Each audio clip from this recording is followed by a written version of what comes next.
Este belíssimo antema coral me faz lembrar da ocasião em que nós recebemos a visita do secretário-geral da Aliança Batista Mundial, Dr. Elijah Brown, em nossa igreja, chefiando uma delegação da Aliança, no culto da manhã do último domingo de abril de 2018.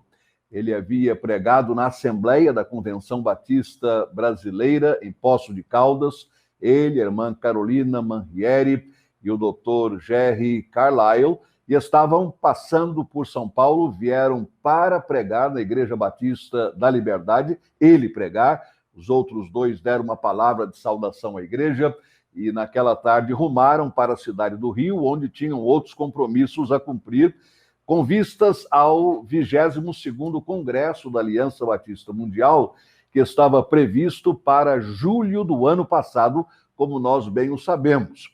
E o congresso será realizado em julho deste ano, de 7 a 10, mas será 100% virtual. Então, todos nós, de qualquer parte do mundo, como batistas ou visitantes, poderemos participar dele. Mas, naquela ocasião, previa-se para 2 anos depois, em julho de 2020, a realização do congresso no Rio. E então este antema coral foi apresentado naquele culto. E eles ficaram profundamente impressionados, como eu fico cada vez que ouço este belíssimo antema, porque ele nos fala do Cristo ressuscitado, do Cristo glorificado, do Senhor dos senhores, do Rei dos reis, daquele cujo sangue na cruz do Calvário nos purificou.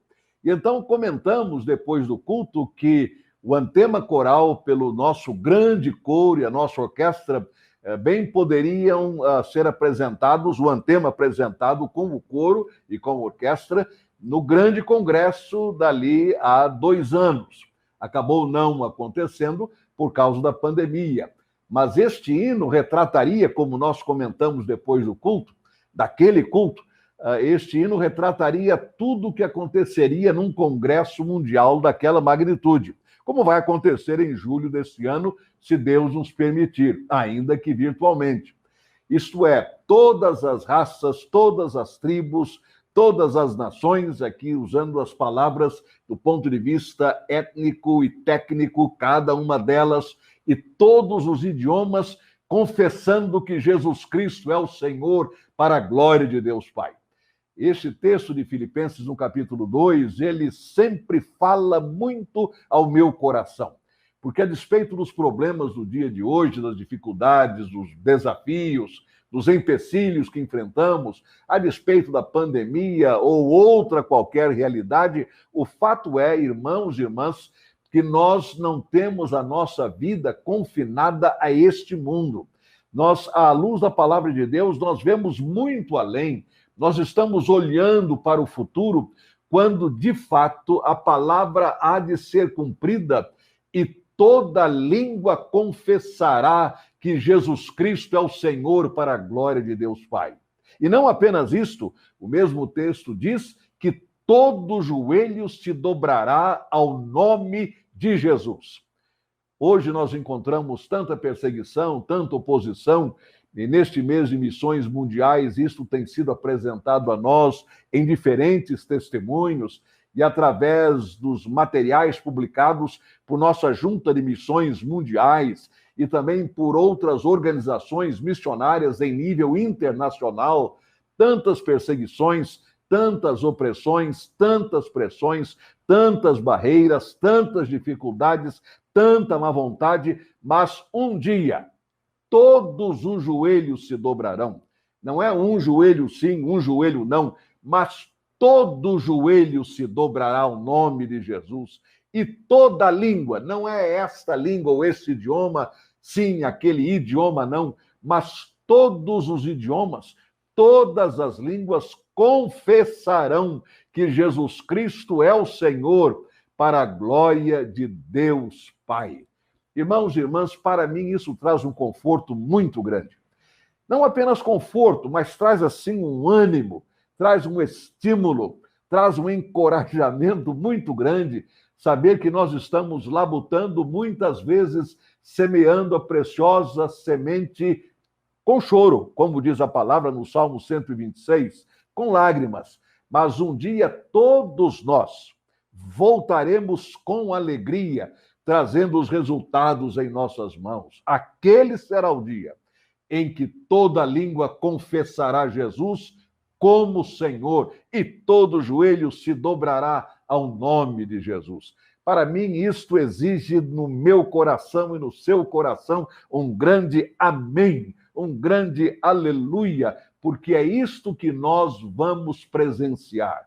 E o Antema Coral, que o grande coro e a orquestra acabam de nos trazer e com o qual acabam de nos edificar, fala exatamente isto. Exatamente isto. Aleluia ao Cordeiro de Deus. Deus seja glorificado, Deus seja exaltado, o seu Cordeiro, cujo sangue tão precioso nos tem purificado de todo pecado. E a cada vez que nós, por alguma razão, cedemos à tentação e pecamos, nós nos voltamos para o Senhor, confessamos o nosso pecado, e a palavra diz que Ele é fiel e justo para nos purificar de toda iniquidade, se confessarmos o nosso pecado. Então, que esta mensagem do Antema Coral, que vem ao nosso coração, ela continue a nos impulsionar, continue a nos encorajar, a continuar a nossa caminhada, num momento muito difícil, ainda que sem pandemia, talvez fosse difícil por outras razões, mas os nossos olhos não estão colocados, fixados nestas realidades apenas. Eles estão levando em conta estas realidades. No poder de Deus estamos vencendo, estamos enfrentando, mas os nossos olhos continuam sempre postos e fitos em Jesus, o autor e consumador da nossa fé, cujo nome será para todo sempre confessado, exaltado e glorificado. Então vamos continuar a nossa marcha, vamos persistir, vamos prosseguir, olhando para Jesus o tempo todo. Se tirarmos os olhos de Jesus, a coisa complica, a gente sabe disso. Mas com os olhos fitos em Jesus, ainda que em derredor tudo esteja muito complicado, e quantas vezes está para lá de complicado, mas os olhos fitos em Jesus ajudam-nos a receber a direção do Senhor, passam para nós a liderança do Senhor, e essa liderança então nos fortalece, nos fortifica, nos encoraja, nos estimula e nos faz prosseguir. É isso que nós desejamos. E esta camiseta, ela está em linha com tudo isto. Viva o poder de transformar, que é o tema de missões mundiais para este ano, e nós estamos em pleno mês de março com a Junta de Missões Mundiais da Convenção Batista Brasileira. E este tema, Viva o Poder de Testemunhar, está baseado numa divisa, que é 2 Timóteo 1,7. Porque Deus não nos deu espírito de covardia, isto é, espírito de medo, de pavor. Não, Ele nos deu um espírito de poder e coragem, de amor e de equilíbrio. Tudo isto visto à luz da nossa missão, como Igreja de Jesus Cristo, de ser testemunhas do Senhor na nossa cidade, no nosso estado, no nosso país e em todo o mundo. Graças ao Senhor por esta missão que Ele nos entregou. E de maneira muito específica, este dia tem tudo a ver com este tema. Nós estamos iniciando hoje a semana que nos conduz até a celebração da Páscoa ou domingo da ressurreição, no próximo domingo. Então, este é o chamado Domingo de Ramos ou de Palmas, que dá início a esta semana tão preciosa na história da Igreja cristã. Isto quer dizer, na minha história e na sua história também. E quando pensamos em viva o poder de transformar, e nos lembramos do Domingo de Ramos, vemos como tudo é tão apropriado. Porque no Domingo de Ramos, a multidão recebendo Jesus no que ele entrava em Jerusalém, o saudava com o Salmo 118, versículo 25. Hosana, salva-nos, Senhor, nós te suplicamos, nós te pedimos. E é interessante que naquele mesmo texto, em João, no capítulo 12, versículos 17, 18 e 19, a palavra nos diz que muitos ali haviam sido informados da ressurreição de Lázaro pouco antes. E então estavam ali até mesmo movidos pela curiosidade, vários deles, outros pelo espírito de louvor e de adoração, muitos outros desejosos de participar daquela entrada triunfal do Senhor Jesus. E então, entre os líderes religiosos havia um comentário: não adianta fazer nada, todo mundo está indo atrás dele. Isto é, todo mundo está seguindo este homem. É por isso que nós vivemos o poder de transformar, que é o poder do Evangelho. Eu não me envergonho do Evangelho de Cristo, porque ele é o poder de Deus para a salvação de todo aquele que crê. Foi o poder de Deus, meu irmão e minha irmã, quando você creu. Foi o poder de Deus quando eu criei. É o poder de Deus na vida de todo aquele que recebe Jesus Cristo como Senhor e Salvador pessoal. Então, viva o poder de transformar, nos remete ao Domingo de Ramos, que é exatamente este domingo, e nos remete à missão da igreja o tempo todo, porque sempre haverá pessoas com disposição para seguir a Jesus. O que é preciso fazer é apresentar o Evangelho, é trazer o Evangelho a estas pessoas, porque elas estão dispostas a seguir a Jesus. É preciso, então, que tenhamos pés formosos, daqueles que anunciam as boas novas, as boas notícias do Evangelho do Senhor, e pregar com dedicação este Evangelho, porque ele é a dinamite de Deus, o poder de Deus para a salvação de todo aquele que crê. Nós temos, nos últimos 2 domingos, refletido sobre viva o poder de transformar, mas colocando-o na primeira pessoa do plural, do imperativo, dizendo: vivamos o poder de transformar. Já refletimos sobre vivamos com ousadia o poder de transformar. Depois, vivamos com entusiasmo o poder de transformar. E nesta hora desejo refletir sobre vivamos com urgência o poder de transformar. Então, ousadia, entusiasmo, urgência. Isto é, o nosso motivo de evangelização, a nossa ação evangelizadora deve ser feita com urgência. Não pode esperar. Há um ditado no nosso idioma, que talvez seja encontrado em outros idiomas também, de que nós não devemos deixar para amanhã o que pode ser feito hoje. Então não há razão de postergar, não há razão de jogar mais para frente. Ainda que seja alguma coisa para ser feita amanhã, mas se eu posso fazer hoje, vamos em frente e vamos fazer. Agora, muitas vezes, se não na maioria das vezes, a gente inverte esse ditado, não é? Nós não vamos fazer hoje o que pode ser feito amanhã. Então, deixamos para amanhã aquilo que deve ser feito amanhã. E algumas coisas só podem ser feitas amanhã mesmo. Mas há muita coisa que vai ser feita amanhã, mas que poderia ser antecipada para hoje. E por conta deste motivo de não se fazer hoje o que se pode fazer hoje, ainda que seja algo para amanhã, por este motivo, de estarmos adiando ao invés de antecipando e tomando uma iniciativa proativa, é que muitos sonhos acabam não se realizando, muitos projetos acabam não sendo finalizados, muitas vezes nem terminados.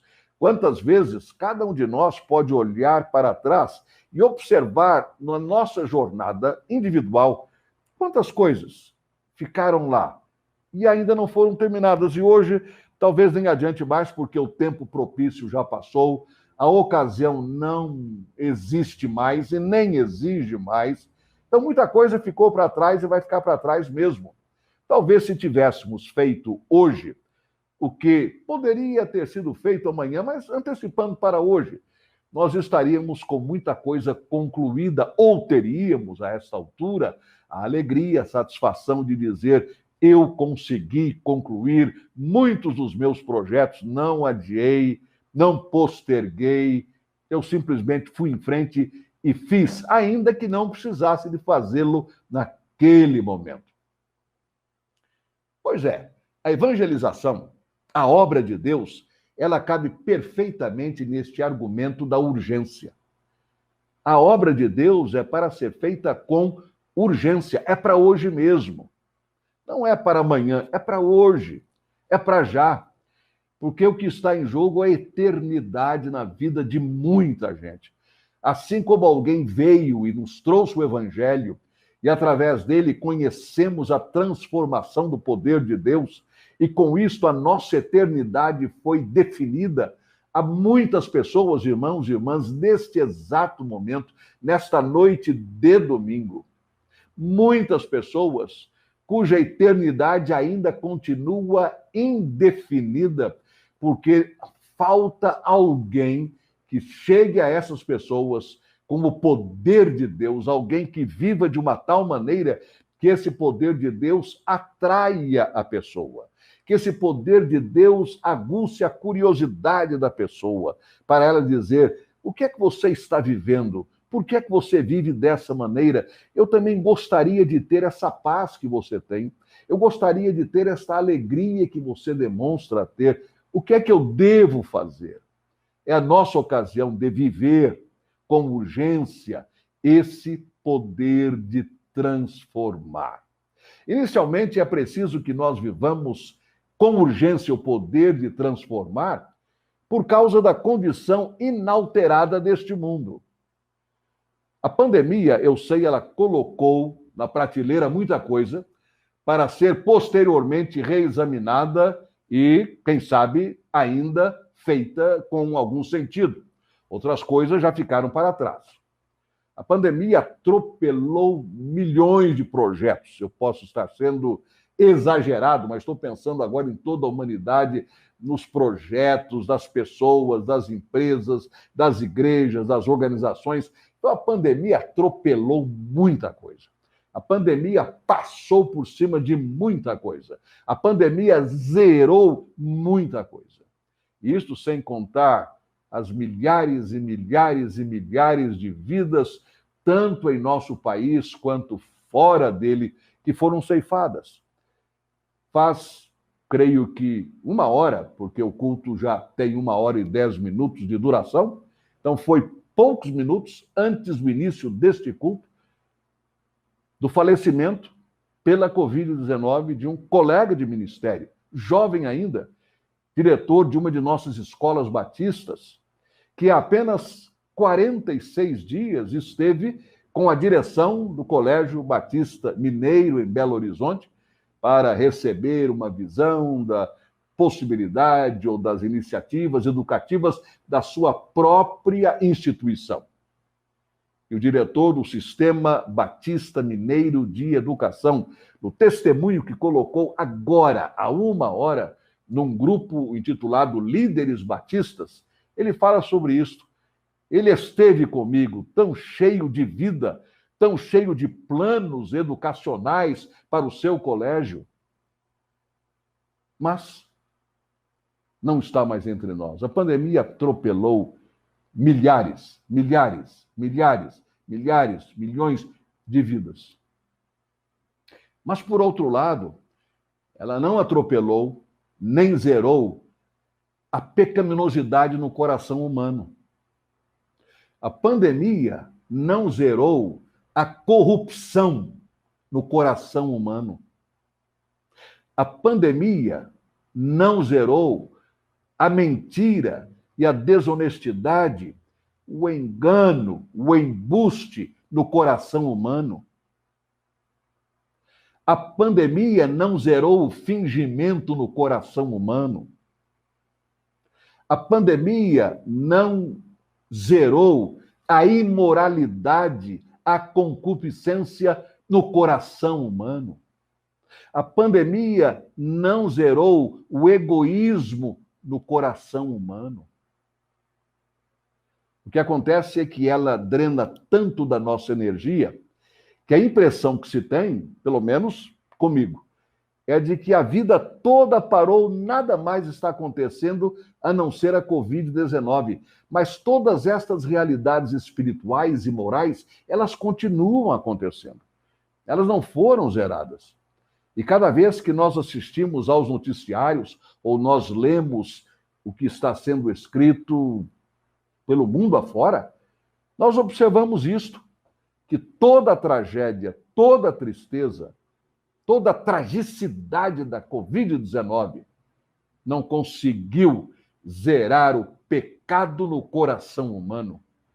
Portanto, não conseguiu zerar Romanos 3:23, porque todos pecaram e destituídos estão da glória de Deus, antes da pandemia, durante a pandemia e após a pandemia. O coração humano continua enganoso, pecaminoso, como sempre foi, desde aquele momento em que os nossos primeiros pais, lá no Jardim do Éden, de acordo com Gênesis capítulo 3, rebelaram-se contra o Senhor, não mais acreditando na sua palavra, mas cedendo à palavra de Satanás. A pandemia não zerou isso, nem vai zerar isto. E quantas vezes nós somos surpreendidos nos noticiários com informações sobre iniciativas diversas de pessoas que mostram isto. O pecado está lá, a mentira está lá, a corrupção está lá, o engano está lá. É por isso que nós devemos viver com urgência o poder de transformar. Porque há urgência em se lidar com o pecado. Há urgência em apresentar Cristo, porque sem Ele, as pessoas não passarão a eternidade na presença do Senhor Deus, mas passarão para sempre longe dele. Sem esperança, sem salvação. Então vamos viver com urgência, porque urgente é a necessidade do coração humano. Vamos viver com urgência o poder de transformar. Vivamos com urgência o poder de transformar por causa da brevidade da vida. O que eu acabei de contar sobre este colega, hoje convocado à presença do Senhor, quando há apenas 1 mês e meio estava numa reunião para determinar o futuro da sua instituição. Mostra claramente que cada um de nós vive num período muito interino de vida. Por mais que vivamos, nunca será suficiente. Sabemos disso. No Salmo 90, Moisés diz, com todas as letras, nós voamos. Nós voamos.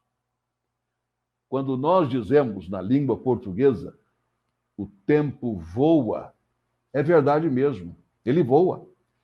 Quando você olha para a sua vida e diz, bem, isto aqui aconteceu faz uns 15 anos, parece que foi ontem.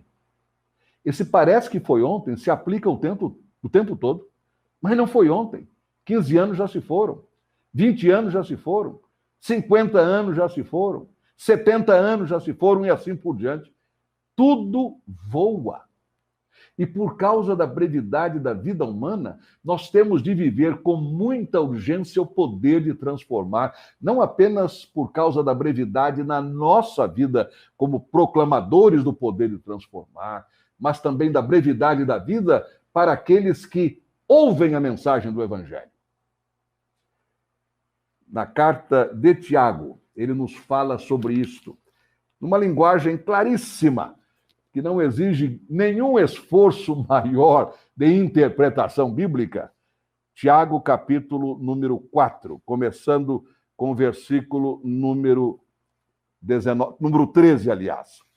Escutem agora, vocês que dizem, hoje ou amanhã iremos para a cidade tal, e lá passaremos um ano, faremos negócios e teremos lucros. Ele está colocando nos nossos lábios aquilo que ele ouvia no tempo dele, há 21 séculos. E que aqueles que viverem de tal maneira que venham em outras gerações futuras, se o Senhor Jesus não retornar, ouvirão as mesmas palavras. É isso que a gente faz, é isso que a gente diz.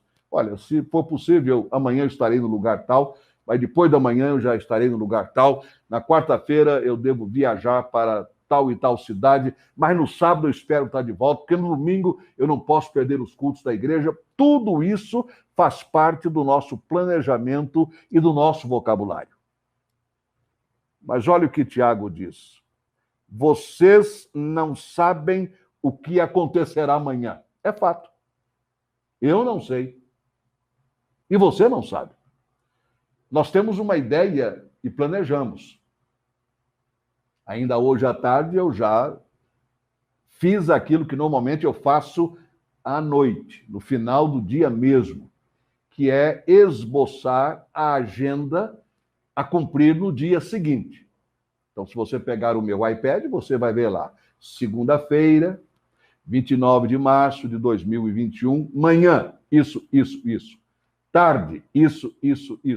Noite, isso. Em geral, à noite, não cabe mais do que um compromisso. Mas eu faço isso todos os dias, à noite, no final do dia mesmo, antes de me recolher. Eu passo a vista em tudo aquilo que está sendo planejado. Sempre que possível, coloco ali os horários em que eu pretendo fazer isto ou aquilo. Alguns horários são bem definidos. Por exemplo, amanhã à tarde eu tenho uma reunião com a diretoria da Convenção Batista Brasileira. Então já sei, vai começar às tantas horas, com a previsão de terminar a tanta hora. Muito bem, está lá para amanhã. E eu sei que você faz a mesma coisa. O que eu estou dizendo não é novidade alguma. Você já deve ter feito já para amanhã, a sua agenda está pronta. Mas, do ponto de vista bíblico, é apenas uma projeção que eu fiz para amanhã e que você possivelmente já fez também para amanhã, segunda-feira, dia 29. É uma projeção. Como o Tiago diz, vocês não sabem o que acontecerá amanhã. O que é a vida de vocês? Essa pergunta é de uma profundidade enorme. O que é a vida de vocês? No que consiste, ou de que consiste, a vida de vocês? Eu sei que para um dia a correria vai ser muito grande. Num outro dia, talvez haja uma ou outra hora entre uma ou outra atividade. Então, nem todos os dias são exatamente iguais em termos de compromissos. Estou falando da minha experiência. E o mesmo, eu diria, tem a ver com você. Há dias em que a sua agenda está muito mais carregada, outros dias ela está um pouco mais leve. Mas a pergunta da palavra de Deus que Tiago levanta é a mesma. O que é a sua vida? O que é a minha vida? De que ela consiste? Tiago responde: vocês não passam de neblina que aparece por um instante e logo se dissipa. É isso aí. Combina em tudo com a declaração de Moisés no Salmo 90. Nós voamos. Aqui a figura de linguagem é outra. Aqui nós temos uma símile. A vossa vida ou a sua vida é como uma neblina. Ou não passa de neblina, como diz esta versão. Está aqui a neblina, daqui a pouco, mas cadê a neblina? Está tudo coberto, não tem mais nada.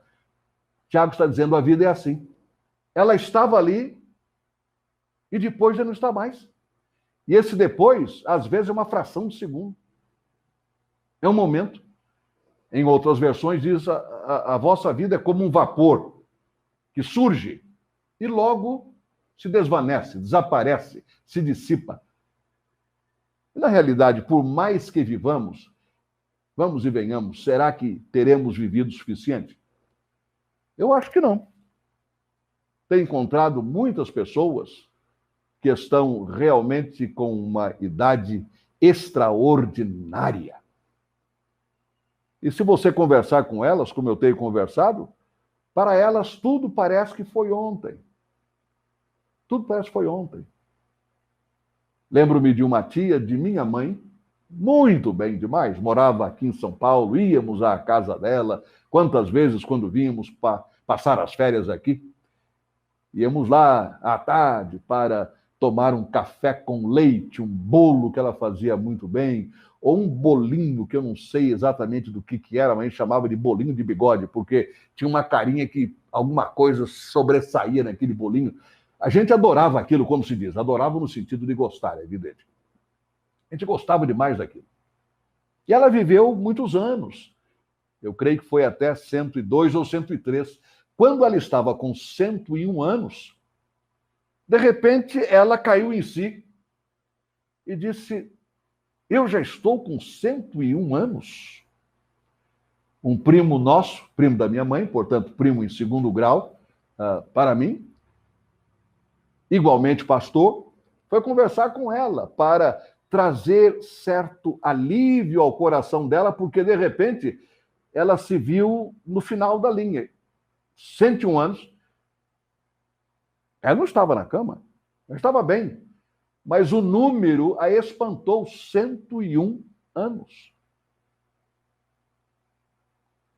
Já mencionei a vocês a fonte de onde eu tirei a expressão testemunha de tempo integral. Jim Downing, que foi um dos sobreviventes até 3 anos, ele faleceu faz 3 anos, faleceu com 104 ou 105 anos, mas um dos sobreviventes, dos poucos ainda, do ataque a Pearl Harbor em dezembro de 1941. E ele era muito bem-humorado. Quando eu ouvi, ele estava com 103 anos aproximadamente. E ele, usando já aparelhos auditivos, ele disse: gente, eu perdi a minha audição nos primeiros 100 anos de vida. Muito bem-humorado. Uma lucidez extraordinária.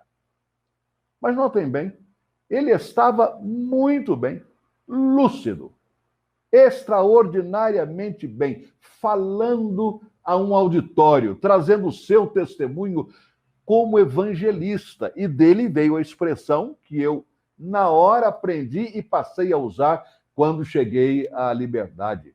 Sejamos testemunhas de tempo integral, porque era isto que ele dizia o tempo todo. Quando eu vou a um supermercado, eu não vou para fazer compra, eu vou para falar de Jesus. Eu aproveito e faço compra. Quando eu vou a um banco, eu não vou para transações bancárias, eu vou para falar de Jesus. Eu aproveito que eu estou lá e faço alguma transação bancária. Quando eu me encontro com meus amigos, eu não me encontro para festas, eu me encontro com eles para falar de Jesus. Eu aproveito que estou junto e então faço uma festa. Ele tinha este senso de urgência, mas já estava com 103 anos, porém ele vinha fazendo isso desde os seus 40 anos de idade. Então, mais de 60 anos naquela altura, que ele tinha esta urgência de ser uma testemunha de tempo integral. Mas o que é a vida? É um vapor, tanto é que ele já está na presença do Senhor. Há uma outra expressão nossa: ninguém fica para a semente. É verdade, ninguém fica. O que é a nossa vida? Tiago está dizendo, é uma neblina. Eu não vou nem conseguir dirigir esta manhã porque tem muita neblina. Mas daqui a 5, 10 minutos, onde é que está a neblina? Já se foi. Eu já consigo enxergar tudo com nitidez. Vivamos com urgência o poder de transformar, porque a vida é breve. A vida é breve. É um vapor. É uma neblina. Surge, se dissipa. Surge, desaparece. Urgência, por causa da brevidade da vida. Vivamos com urgência o poder de transformar, por causa da colheita já pronta no reino de Deus. O Senhor Jesus nos fala disto em João, no capítulo número 4. Depois daquele encontro com a mulher samaritana, a palavra nos diz alguma coisa sobre esta urgência, porque o tempo do Senhor colher já está bem próximo. Então os discípulos começaram a dizer entre si, versículo 33 em diante de João 4. Será que alguém trouxe algo para ele comer? Porque Jesus disse, eu tenho uma comida para comer que vocês não conhecem. Então eles começaram a discutir. Alguém trouxe para Jesus alguma comida? Porque ele está falando que ele vai comer, ele já tem o que comer. E Jesus respondeu da seguinte maneira, a minha comida consiste em fazer a vontade daquele que me enviou e realizar a sua obra. Vocês não dizem que ainda faltam 4 meses até a colheita? É o que nós muitas vezes dizemos. Ainda tem tempo. Ainda haverá oportunidades. Ainda teremos como fazer isto. Jesus diz, não é exatamente assim que vocês falam? Ainda faltam 4 meses até a colheita? Eu, porém, lhes digo, levantem os olhos e vejam os campos, pois já estão maduros, prontos para a colheita. Nós trabalhamos com o ainda. Jesus trabalha com o já. Nós dizemos ainda falta tempo. Jesus diz já é tempo. Nós dizemos ainda faltam 4 meses até a colheita, ou o tempo que for. Jesus diz o tempo já chegou. E quando nós ouvimos os testemunhos dos nossos missionários, é extraordinário nós percebemos que Deus já está no processo da colheita. Os campos estão brancos, preparados, ou como Jesus diz nesta versão, prontos para a colheita. Então, a urgência também tem a ver com o momento no tempo de Deus. É sempre tempo de Deus. Quem me disse isso há muitos anos foi um amigo com quem estava conversando, e ele me fez uma pergunta que envolvia a questão de tempo, e eu disse a ele, bem, no tempo de Deus nós vamos fazer isso. E ele me respondeu da seguinte maneira, é sempre tempo de Deus. É sempre tempo de Deus. Então nós vivemos com urgência o poder de transformar, porque é tempo de Deus agora. Ainda não falta muito tempo, já é o tempo. Já é o momento. A colheita já está preparada porque os campos já estão prontos. Viva o poder de transformar, meu irmão, minha irmã. Vivamos nós, vocês e eu, o poder de transformar. Vivamos esse poder de transformar, mas vamos fazê-lo com urgência. Assim como devemos fazê-lo com entusiasmo. Assim como devemos fazê-lo com ousadia. Sempre. Sem medo, com bastante empolgação e com muita urgência. O pecado no coração do ser humano continua o mesmo, urgência. A vida é um vapor, é tão breve, urgência. A colheita já está diante de nós, urgência. Que o Senhor imprima a sua palavra no nosso coração. Vamos orar. E agora, Senhor, aplica a tua palavra a cada um de nós, para que cada um de nós viva com ousadia, com entusiasmo e com urgência o poder de transformar, que é o Evangelho, o teu poder para a salvação de todo aquele que crê. É o que nós te suplicamos e nós te pedimos no nome de Jesus. Amém. E assim vamos iniciar a nossa semana, com bastante disposição, como testemunhas de tempo integral. Neste momento, antes da bênção, quero saudar o nosso colega, membro da nossa igreja com sua família, pastor Gabriel Risério Lopes, que exatamente hoje, dia 28 de março, está celebrando o seu jubileu de oliveira ministerial. 34 anos de consagração ao ministério da palavra. O concílio se reuniu na Igreja Batista da Liberdade, ali o examinou, propôs à igreja a sua consagração, e isso aconteceu exatamente há 34 anos. Pastor Risério, um grande abraço da sua igreja para o irmão e sua família. Deus continue a abençoá-lo no exercício da sua vocação, como tem feito até este momento. E agora, meu irmão e minha irmã, vamos continuar, vamos testemunhar, vamos viver o poder de transformar. E que, para tanto, o Senhor te abençoe, falo agora individualmente, e te guarde. Que o Senhor faça resplandecer o rosto dele sobre ti e tenha misericórdia de ti. Que o Senhor levante o rosto dele sobre ti e te dê a paz, o shalom de Cristo Jesus, hoje e para todo sempre. Amém.